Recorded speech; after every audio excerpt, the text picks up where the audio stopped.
Welcome back to the Reading Corner with Mrs. G. For more great stories, subscribe here. And if you like the Arthur Adventures, we have several of those, including the one we're doing today, Arthur Meets the President. We have Arthur's Loose Tooth, Arthur's New Puppy, and he writes about his new puppy in Arthur Writes a Story. Today, we're going to do Arthur Meets the President. Have you ever been to Washington, D.C., our nation's capital, and seen the White House, the tall Washington Monument, the huge statue of Abraham Lincoln, the Jefferson Memorial, the many amazing museums? If you ever have the opportunity to visit Washington, D.C., do it. All right, so in this story, Arthur gets to go to Washington, D.C. and meet the president. This was written over 30 years ago. Still a good story today. Listen carefully, class, said Mr. Ratburn. This is a national contest, so do your best work. I love contests, said Muffy. What do I win? The winner visits the White House in Washington, said Mr. Ratburn. What do we write about? Asked Arthur. The subject is How I Can Help Make America Great, said Mr. Ratburn. Everyone started writing. Arthur started thinking. He thought about the time he and D.W. helped old Mrs. Tibble clean her yard. He thought about how much more they could do in the neighborhood if the whole class helped. Then he began to write.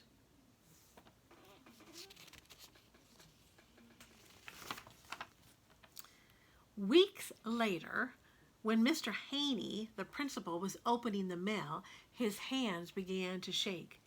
It's a letter from the president, he gasped. Miss Tingley, the secretary, fainted. Prunella, who was in the office with a stomach ache, suddenly got better. Open it, she screamed. Mr. Haney clicked on the PA system. Attention, everyone. The President of the United States has written to announce the winner of the How I Can Help Make America Great contest. And the winner is our very own Arthur. He and his class are invited to attend a special ceremony at the White House. Mr. Ratburn's class went wild. Congratulations, Arthur, said Mr. Ratburn. You'll have to work hard to memorize your paper so you can recite it to the president next Wednesday. Memorize? Recite? Asked Arthur. Of course, said Mr. Ratburn. We'll all be there cheering you on. You're on TV, screamed D.W. when Arthur got home. Listen! He will recite his winning essay to the president and all of America, the announcer was saying. I feel sick, said Arthur. Not as sick as you'll feel when you're giving your speech, said D.W.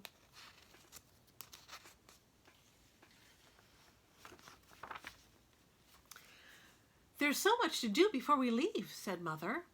Arthur, you'll need a new suit. What about me? Asked D.W. I need to look beautiful when I meet the president. The president is very busy, explained Father. He'll only have time to meet Arthur and hear him recite his essay. If I can remember it, said Arthur. Of course you can, said Father. Just relax. Pretend I'm the president and practice right now. The thought of sitting next to the president made Arthur's mind go blank. He said. Uh-oh, said D.W. Monday at school, everyone was busy planning the trip. Oh boy, no homework for 3 days, said Francine. Not quite, said Mr. Ratburn. Everyone groaned. Each of you will have to do a report, he explained. As we tour Washington on Wednesday, you'll be our guides, so get to work. I'll see you all at the airport tomorrow morning. Arthur tried to study his speech on the plane. Don't forget to mention me to the president for the Teacher of the Year award, Mr. Ratbird reminded him. Aren't you excited? Asked Buster. I'm too nervous to be excited, said Arthur. You need help, said D.W. I'll make the speech for you. I have a lot of ideas about how to run the country.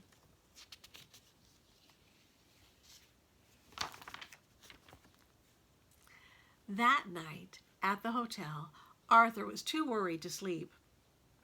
What in the world are you doing? Asked Father. What if I forget my speech and the president laughs at me? Arthur asked.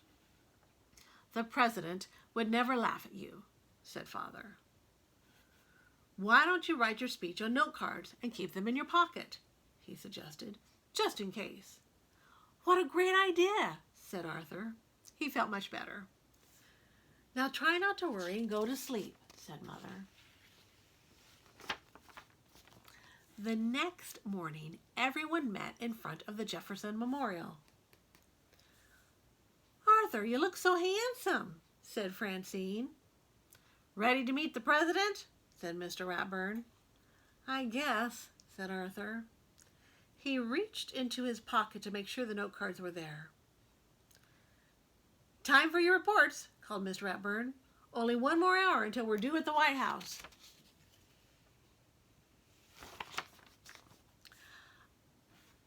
Our first stop is the Washington Monument, the tallest building in Washington, explained Francine. 898 steps to the top. Everyone ready? Are you kidding? Said D.W. I'm taking the elevator. This is the Capitol, where Congress makes the nation's laws, said Sue Ellen. I think we all know how important it is to obey the law, said Mr. Ratburn. The National Museum of Natural History has great mummies, said Buster. Follow me. No thanks, said Muffy. I'll meet you at the gift shop. The last stop was the White House. It's so big, said Arthur.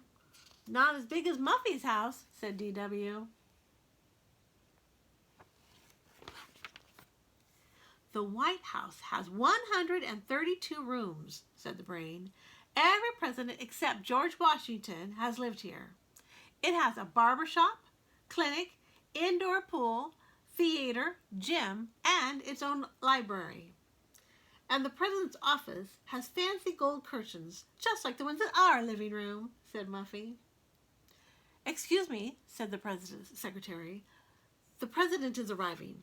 Please follow me to the Rose Garden.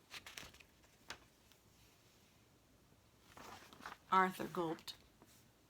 It was almost time. He took out his note cards. Suddenly, a strong wind blew through the garden. Here comes the president, squealed Muffy. My speech, gasped Arthur. Relax, said Miss Ratburn. You'll be fine. D.W. wasn't so sure. She had a plan. What do you think her plan is? Arthur had never seen so many important looking people. Good afternoon, Mr. President, he began.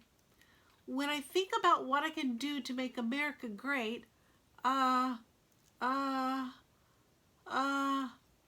began to feel very warm. His knees began to shake. His mind went blank. This is the worst day of my life, he thought. Suddenly, Buster giggled. Soon, everyone else joined in. Even the president was laughing. Arthur turned bright red. And when Arthur saw what they were laughing at, he laughed too.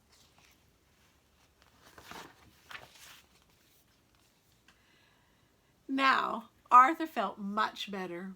He recited his whole speech without forgetting a single word. And in conclusion, he said, we can all help make America great by helping others. Good, said D.W. Then help me down. You see it? She's hanging upside down, and the words are upside down. But she was trying to be helpful to her brother. What a great little sister. All right, isn't that a good story about Arthur meeting the president in Washington, D.C.? All right. So for more great Arthur stories, we'll see you next time in the Reading Corner with Mrs. G.